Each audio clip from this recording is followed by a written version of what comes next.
Hi, I'm Michelle Herman. Hi, Amir Herman. I grew up in Long Island. I started in Bayside and then I moved to Roslyn. And I was born in Yerushalayim and moved here when I was about 4 years old. And I grew up in Rockland County in upstate New York. When I met my lovely wife, we stayed here on Long Island.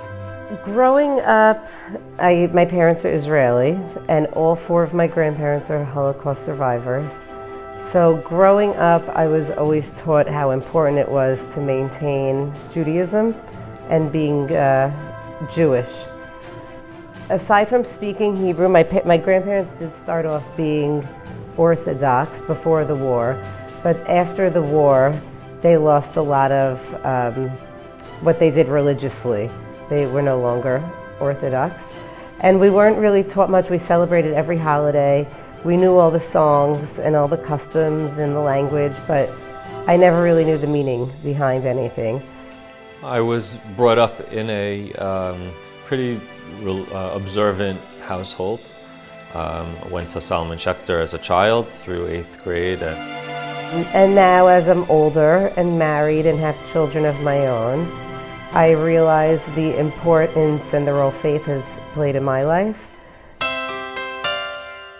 We've had the opportunity to, been lucky enough to have 3 beautiful children. We feel that it's very important to be able to pass along the Judaism and the love of Israel to our children, the way that we were always taught, but more importantly, how we truly feel.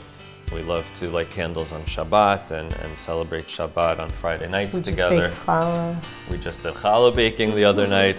We just finished it with French toast challah this morning for what was left over.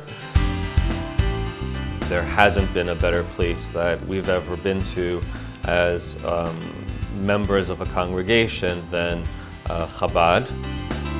Well, to me, the biggest draw and the reason that Chabad has been such a big part of our lives is the way that the inclusiveness and the way that you feel that you're just as part of the team, so to speak, in Chabad when you show up there, whether you're observant, religious or not.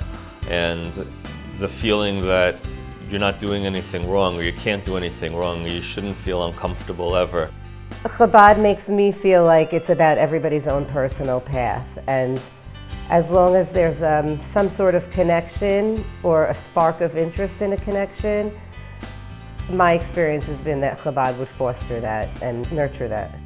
We love that our children, although they may not have been taught all of the prayers from childhood, or they may not have exactly the same type of connection that we did when we were in their age, but they can also come in and feel that they're comfortable and that they had a great time and they had a powerful or a positive Jewish experience coming into a Chabad house. And I know that as the years will go on, that's the way that they will approach Chabad and feel about it. We give the support that we do because we truly feel that it's enhanced our lives, our spiritual connection. I feel I've learned a lot going to the rabbi's classes. It's not mired in the 1800s or in the 1700s. Chabad is a very modern, current, it's actually very progressive. It's part of respecting our legacy of our grandparents and great-grandparents who fought their whole lives just to survive for being Jewish. And it's also our way of giving back. We feel very blessed in many ways and very fortunate. And I feel we can recognize a lot of our gifts because of our connection with Chabad.